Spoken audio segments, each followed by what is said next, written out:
They told you it was a lack of willpower. They lied to your face. The truth is buried inside the wiring of your own brain. An ADHD brain and an addicted brain run on the exact same broken engine. It all comes down to one chemical that refuses to show up. Its name is dopamine, and you have been fed lies about it. Everyone thinks dopamine is the pleasure chemical. Wrong. Dopamine is not the reward itself. It is the chase for the reward. It is the fuel for wanting something, not for enjoying it. In a typical brain, this system hums along quietly and steadily. But in an ADHD brain, the signal is faint, starving, desperate. Imagine a fuel tank that always reads empty, no matter what. So the ADHD mind goes hunting for anything that lights it up.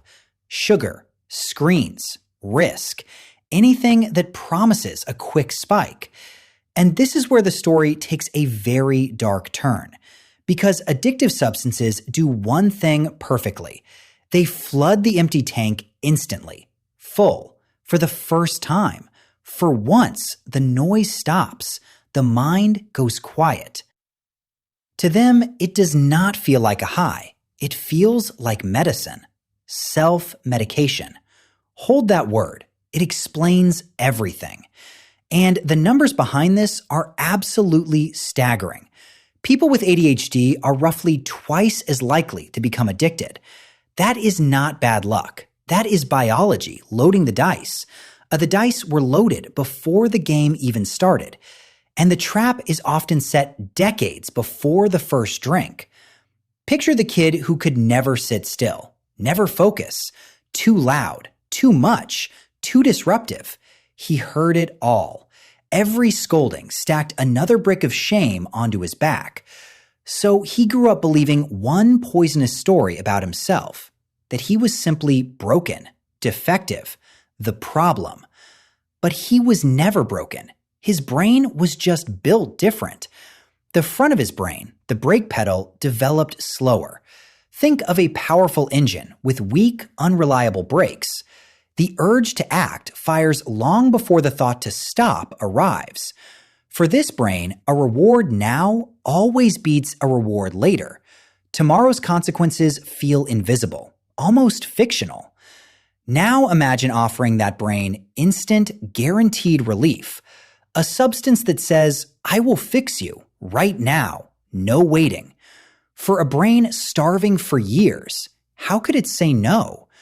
The substance and the brain fit together like a key in a lock. But every perfect fit hides a catch you never see coming. The brain hates extremes, so it fights back against the flood. It starts shutting down the very doors dopamine walks through. Now he needs more just to feel the same tiny relief. Scientists call this tolerance. He just calls it hell. And here is the cruelest twist of the entire trap. Without the substance, his brain now runs even emptier than before. The cure dug the hole deeper than it ever was. Soon, he isn't chasing the high at all anymore. He's just trying to claw his way back to feeling okay. This is the addiction trap, and it was never about weakness.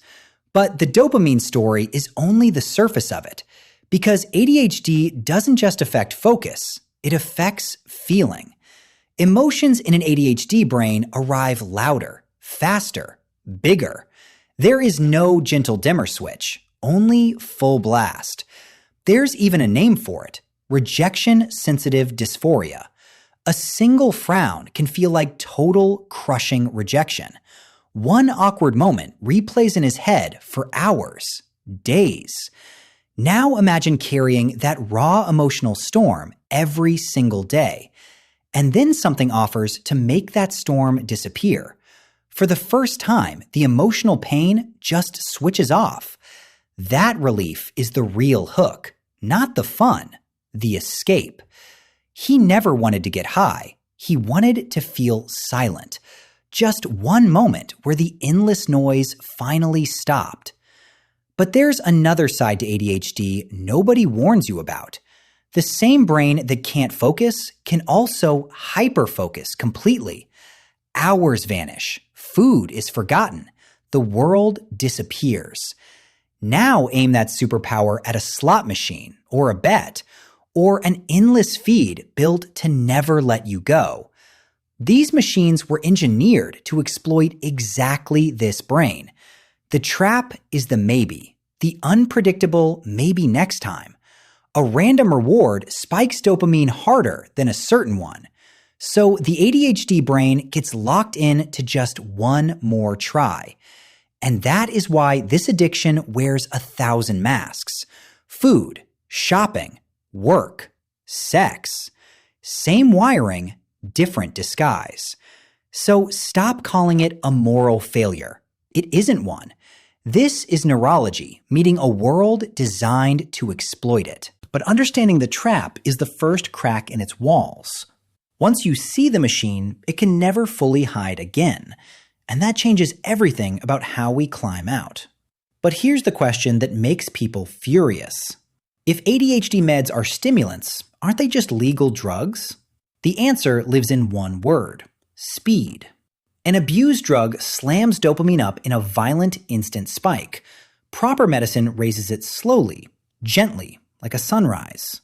That sharp, sudden spike is exactly what creates the addiction. The right medicine simply fills the gap. No violent rush. A full tank feels normal, and normal doesn't scream for more. And here's the fact that shocks almost everyone. Properly treated ADHD actually lowers the risk of addiction, because a brain that isn't starving stops hunting for a fix. The fear of treatment often causes the very thing it dreads. Leave the brain starving, and it will find its own drug. But medicine alone is never the whole answer. Never. A pill can fill the tank. It can't undo the damage. Years of coping carve deep grooves into the mind. Under stress, the brain still slides into the old track. Real recovery means carving brand new paths, one at a time. Learning to feel the storm without running from it. This is the slow, unglamorous work that actually rewires you. And it starts with understanding why your brain does this. Now let's talk about the part nobody admits out loud. Most people trapped in this live a quiet double life. On the surface, he looks completely fine, functional, normal. But behind the closed door, the mask comes off. And this is where the cruelest cycle spins to life. He uses to escape the pain, then hates himself for using. And that self-hatred becomes new pain he needs to escape. So he uses again. The loop feeds itself endlessly. Each turn of the loop pulls him a little lower, and slowly it starts costing him the people he loves. He makes promises he desperately means but cannot keep, and every broken promise erodes the trust just a little more. The people around him don't understand. They think he's choosing this, but nobody wakes up choosing to destroy their own life. And eventually, for many, comes the bottom. The job, the relationships, the self-respect, all of it gone. He looks in the mirror and doesn't know that person. But here, at the very bottom, something unexpected happens. For the first time, he asks, what if I'm not broken? What if it was never my character, just my wiring? That single question has pulled people back from the edge. Because shame keeps you stuck, but curiosity sets you free. Stop asking, why am I like this? Start asking, how does this work? The moment you understand the machine, you can start dismantling it. So what does climbing out of this trap actually look like? It starts with treating both problems, not just one. Treat only the addiction, and the starving brain stays starving. The empty tank just waits patiently for the next fix. You have to fill the hole and rebuild the habits together. Next, you build a life that naturally feeds the brain. Exercise builds dopamine slowly and safely, nature's own medicine. Finishing real tasks gives real, earned dopamine, not the cheap kind. Sleep and food rebuild the very system that broke down. I know it sounds boring, but boring is what heals. Then comes the hardest and most important step of all. You cannot rewire an isolated brain in the dark. alone. Real human connection is one of the strongest medicines there is. Just saying it out loud drains half of its power. Asking for help is not weakness. It's the bravest move there is. Because it means you finally stopped fighting it alone. And now the real climb begins. Slow, uneven, real. There will be slips. There will be brutal, bad days. But a slip is not a fall. And a fall is not the end. Recovery is never a straight line. It zigzags upward. What matters is that the overall direction keeps pointing up. And slowly, the old track starts to fade behind him. The new path he carved becomes the one his feet choose. And one day, the quiet comes without needing anything. The storm doesn't vanish. He just learns to stand in it. This isn't a fairy tale. For thousands, it is real. But there's a bigger truth hiding under all of this. This brain was never a defect. It was a survival machine. Thousands of years ago, this wiring kept people alive. A mind that scans everything spots the danger first. A mind that acts instantly survives the sudden ambush. A mind that craves novelty explores the unknown lands. Back then, these traits made you the hero, the pioneer. Then the world changed, and it changed incredibly fast. Suddenly, we demanded stillness, silence, focus for hours. The same brain that was a gift became labeled a disorder. It's not a broken brain, it's a brain in the wrong environment. And that modern environment keeps getting more dangerous. We built an entire world out of tiny dopamine slot machines. Every app is designed to spike and hook your attention. And the ADHD brain is the perfect, most vulnerable target. So this was never only about pills and bottles. The screen in your pocket runs on the exact same trap. Once you see the pattern, you see it absolutely everywhere. But awareness turns you from prey into the one who chooses. You can't kill the craving, but you can choose what feeds it. There's cheap dopamine that empties you, and real dopamine that builds you.